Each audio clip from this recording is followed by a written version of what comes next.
¿Qué sucede en el país? Tendencias del acontecer nacional en análisis situacional. Todavía hoy hay más pueblo con el chavismo que con la oposición. No es cierto que como consecuencia de la profunda crisis económica el chavismo esté derrumbado y arrinconado. Por el contrario, durante este primer trimestre del año subió el respaldo popular hacia el gobierno del presidente Nicolás Maduro, aunque todavía no logra recuperar la mayoría electoral. La correlación de fuerza social, política y simbólica sigue favoreciendo al chavismo. Más allá de la gestión de gobierno, las fortalezas del chavismo tienen que ver con la inclusión social y la opción por los pobres, a quienes la revolución bolivariana les otorgó visibilidad, identidad y protagonismo. Según Interlaces, 64% de los venezolanos prefiere hacer más productivo y eficiente el modelo económico socialista, mientras 31% se inclina por cambiar el modelo socialista por un modelo capitalista. En este contexto, la oposición insiste en apelar a los golpes blandos, la conspiración internacional, la intervención extranjera o el derrocamiento electoral, en vez de seguir avanzando, ocupando espacios sociales y cambiando la correlación de fuerzas simbólicas con nuevos relatos que le peleen la hegemonía al chavismo, hasta convertirse en una alternativa. El chavismo es y seguirá siendo la principal fuerza hegemónica del país, aún perdiendo elecciones. El futuro de Venezuela depende más de lo que haga el chavismo que de lo que pueda hacer la oposición. El antichavismo más radical presiona ahora otra vez por la aplicación de la Carta Democrática de la desacreditada OEA contra Venezuela, que abriría las puertas a acciones ilegales, económicas y financieras contra la soberanía del país y el bienestar de los venezolanos. Pero lo más grave es que las narrativas asociadas a la invocación de la mal llamada Carta Democrática busca potenciar la propaganda de guerra y una salida caótica y violenta del gobierno bolivariano para justificar una intervención extranjera en Venezuela, el mismo formato que se aplicó contra Irak, Libia y Siria, entre otros países. Para analizar esta situación he invitado a Luis Quintana, internacionalista, egresado de la Universidad Central de Venezuela y profesor de geopolítica en la Universidad Militar Bolivariana.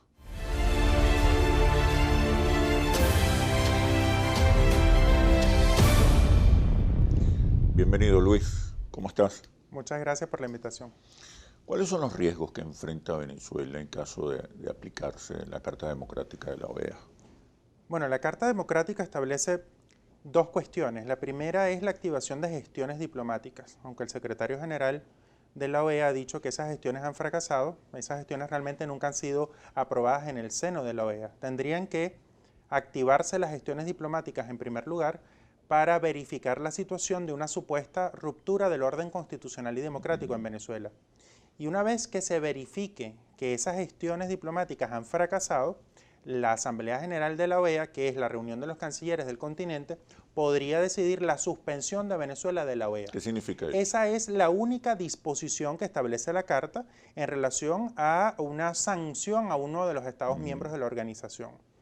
El problema no es la suspensión de Venezuela de la OEA, el problema es que una suspensión de Venezuela habilitaría, legitimaría a los países de la organización y a los mecanismos de integración regional a aplicar sanciones unilaterales contra Venezuela.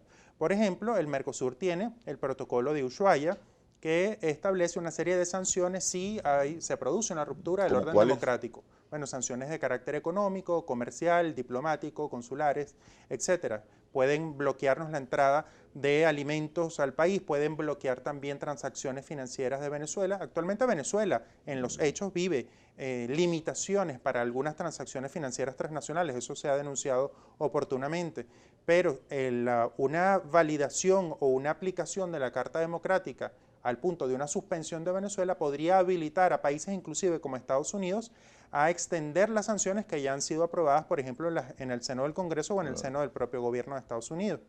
Estados Unidos podría, en ese caso, aprobar leyes o decretos ejecutivos para afianzar sanciones no solo ya a funcionarios venezolanos, que es lo que ha hecho hasta ahora, sino también sanciones al país. Evidentemente, unas sanciones que serían altamente perjudiciales al pueblo venezolano, a la cotidianidad, que no ayudarían en absolutamente nada para superar en ninguna situación en Venezuela, sino que agravaría, complejizaría más la vida cotidiana de la gente. Mientras tanto, mientras dura el debate, ¿cuáles son las amenazas? ¿Cuáles son los riesgos? Acontecer nacional en análisis situacional. Te preguntaba, Luis, mientras tanto, mientras se da el debate sobre la aplicación de la Carta Democrática contra Venezuela, ¿qué puede ocurrir? ¿Qué amenazas? ¿Cuáles son los riesgos? Mira, la OEA es un escenario hostil para Venezuela por naturaleza.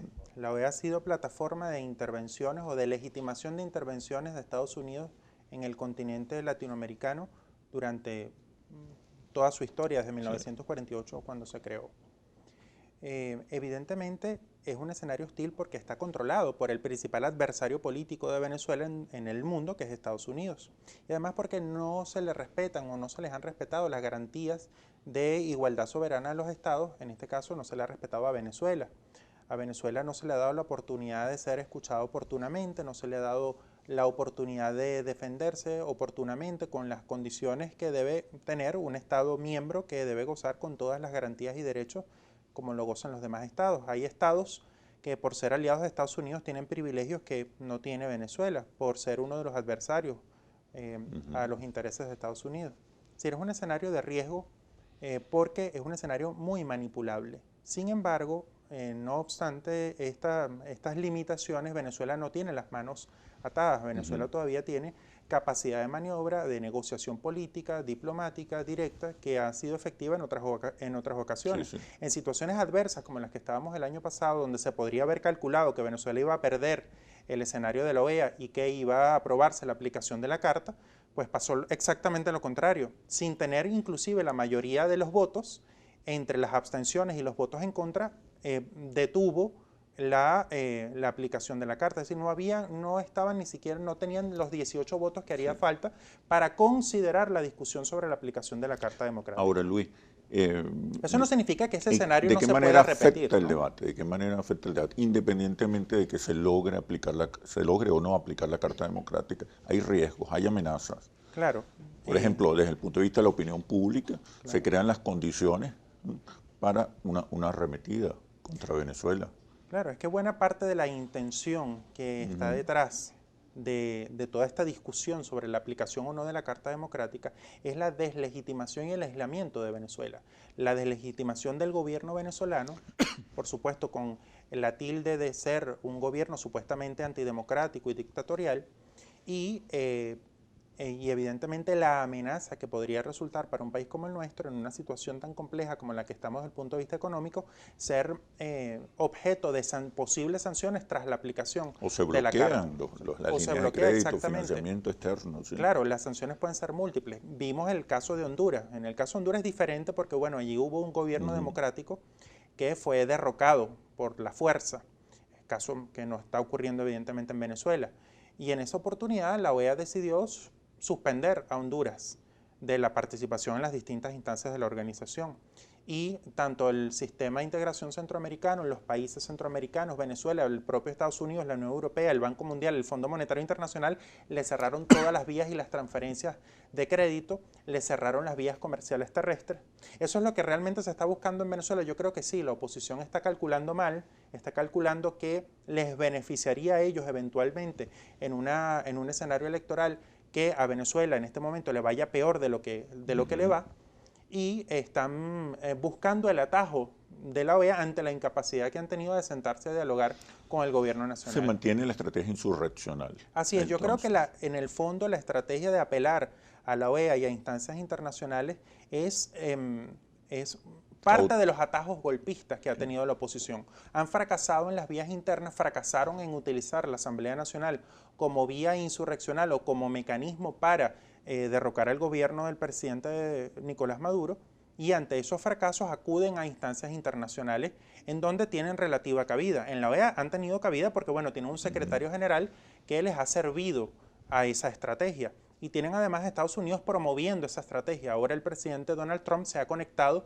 con la estrategia de la derecha venezolana y continental, justamente buscando una vía alterna, un atajo, una aventura golpista que pueda por otras vías desplazar al gobierno del poder. Y la oposición lo ha dicho claramente, están acudiendo a la OEA para aplicar la Carta Democrática Interamericana para cambiar el gobierno. Es decir, hay claramente allí una intencionalidad golpista que no tiene ningún sentido, no le va a traer ningún bien al país. ¿Qué bien podría traerle al país, al pueblo venezolano, a la gente humilde de nuestro pueblo, que hayan sanciones económicas que agraven más la situación del país? Este recalentamiento de la estrategia insurreccional bloquea cualquier iniciativa o tentativa de diálogo.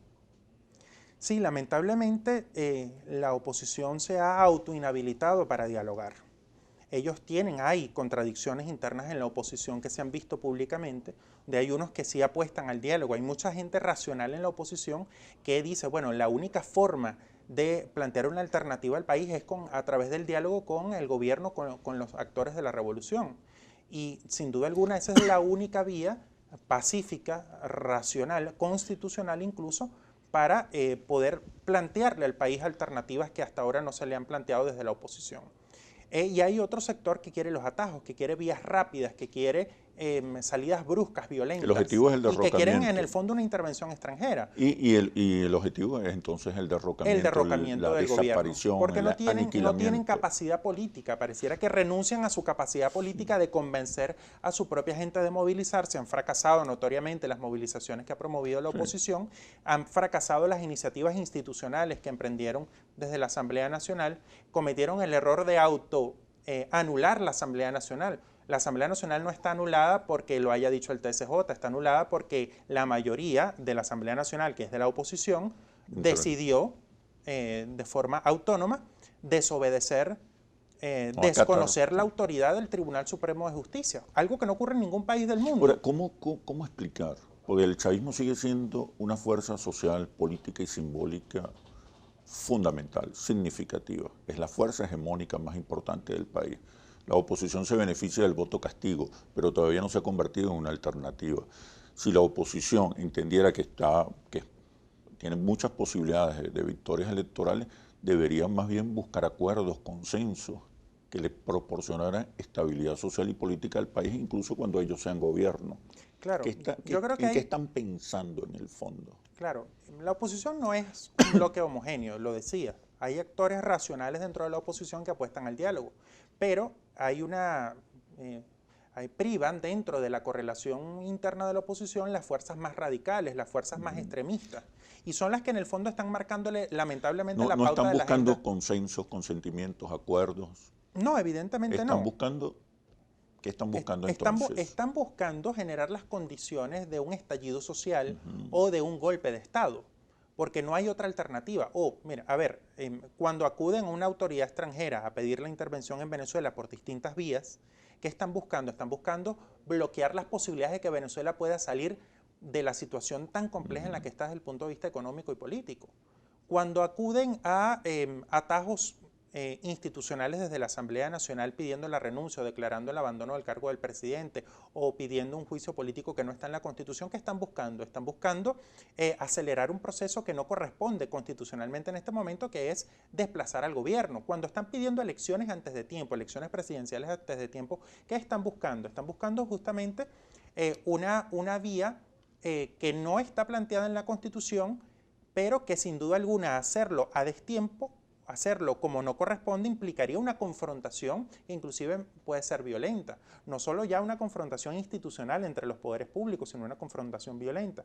Y esos son los grandes riesgos de tener una oposición que no es democrática, a pesar de que se dice ser el paladín de la democracia ante el mundo, cuando tenemos una oposición que desafía permanentemente el orden constitucional, cuando tenemos una mayoría opositora que no tiene ninguna voluntad de entenderse en las cuestiones mínimas con el gobierno. Ahora, también hay una cosa en la oposición, que es que quieren o pretenden muy manipuladoramente que el diálogo tenga resultados instantáneos. Estamos hablando de 20 años de grandes contradicciones de las dos principales fuerzas políticas del país y pretenden y le venden a su propia gente de forma muy descarada que el diálogo, si no tiene soluciones instantáneas, no sirve. Un proceso muy complejo. Es un proceso complejo y largo, evidentemente, y tiene que darse en el marco de la Constitución. Ahora, si no Luis, se da el diálogo, la otra alternativa es la violencia del golpe de Estado. Esa no puede ser la oferta que le dé la oposición al país, y mucho menos una intervención.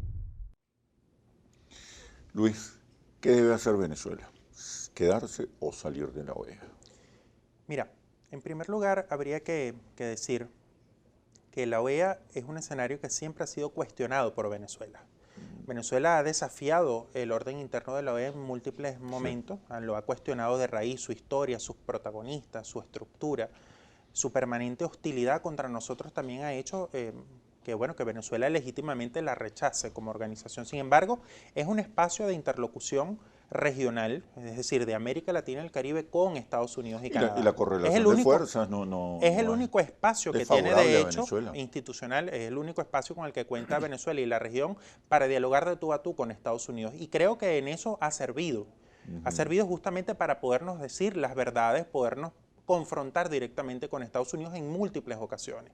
Es un escenario donde la correlación de fuerzas es variable, es decir, no está sentado que Estados Unidos tiene todas las victorias ganadas o que Venezuela tiene todas las condiciones para ganar un desafío como el que se le está planteando ahora. El proceso para aplicar la Carta Democrática es muy complejo, muy engorroso, es largo. Sí, efectivamente. O puede ser muy largo efectivamente. si no tienen los votos. Yo te decía, la OEA tendría que aprobar eventualmente gestiones diplomáticas que no han comenzado. Ellos dicen que han fracasado, pero realmente no han comenzado, porque lo que ha habido es una iniciativa de la UNASUR para el diálogo nacional, y luego, para aplicar una sanción a Venezuela, que es lo que busca al final la oposición, tendrían que concurrir dos condiciones. Primero, verificar que las gestiones diplomáticas han fracasado, y para eso tiene que haber un tiempo, evidentemente, para que se desarrollen, y si han fracasado, además debe verificarse que hay una ruptura del orden constitucional y democrático en Venezuela, cuestión que evidentemente no ha ocurrido. Aquí lo que ha ocurrido es que uno de los poderes públicos, que en este caso es la Asamblea Nacional, se ha puesto al margen de la Constitución y se ha autoinhabilitado para ejercer sus funciones constitucionales. En todo caso, habría que decir que la Carta de la OEA, la Carta Democrática, no es un tratado internacional de obligatorio cumplimiento para los países. Es una declaración de principios que establece cómo debe ser la democracia en el continente. El tratado internacional que es obligatorio para Venezuela es la Carta de la OEA, que es la que establece la organización, la estructura, las normas internas de la organización. Y su artículo 9 establece el único supuesto que establece para suspender a un país de la organización es si el gobierno democráticamente electo es derrocado por la fuerza, cuestión que evidentemente no ha ocurrido. Es decir, no habrían causales ni de hechos ni de derechos para aplicar una sanción de esta naturaleza a Venezuela. En este contexto, ¿cuál es el escenario? No está congelado, el escenario se va modificándose en la medida en que los dos principales actores de esta contienda, que es Estados Unidos y Venezuela, de la estrategia insurreccional, van negociando con los demás países. Evidentemente, lo que buscan es recalentar la estrategia golpista, la estrategia insurreccional. Crea las condiciones, el clima de opinión en el hemisferio para que los países vayan teniendo mayor hostilidad hacia Venezuela y crear las condiciones también subjetivas para que se puedan aprobar sanciones duras a Venezuela. Y en un eventual proceso electoral se activa el voto neurótico, porque toda esta campaña, todo esto forma parte de una campaña de descrédito, claro, exacerbación. Pero yo también pondría una consideración. Si a Venezuela la llegan a sancionar, y sería perjudicado fundamentalmente al pueblo venezolano, ¿a quién castigaría el pueblo venezolano por haber promovido sanciones que afectan a la vida cotidiana del pueblo? Castigarías a la oposición, no al gobierno. Es decir, es contraproducente para la propia estrategia opositora que a Venezuela la sancionen, porque las sanciones políticas puede soportarle un gobierno que tiene un activismo internacional poderoso en todo el mundo, en las Naciones Unidas, tiene relaciones y alianzas con grandes potencias mundiales. Lo que afectaría una sanción, sobre todo las económicas, afectan a la vida cotidiana de la gente, a la gente común y corriente, a la clase media, a los empresarios, etcétera, porque evidentemente agravaría la situación económica que de por sí es bastante compleja. Bueno, Luis, muchísimas gracias por este análisis situacional. Gracias a ti. Y ahora las conclusiones. Antes de salir a buscar sanciones políticas, diplomáticas y económicas contra Venezuela, la oposición debería, por el contrario, buscar el diálogo, es decir, negociaciones, acuerdos y consensos que garanticen la convivencia, la cohabitación y la alternancia, así como la definición compartida de un programa para superar la crisis económica, que es lo que más le preocupa al 86% de los venezolanos. El diálogo siempre será mucho mejor que un golpe de Estado, una explosión social o una intervención extranjera. La única carta que nos conviene a todos es el diálogo. Así culmina este análisis situacional.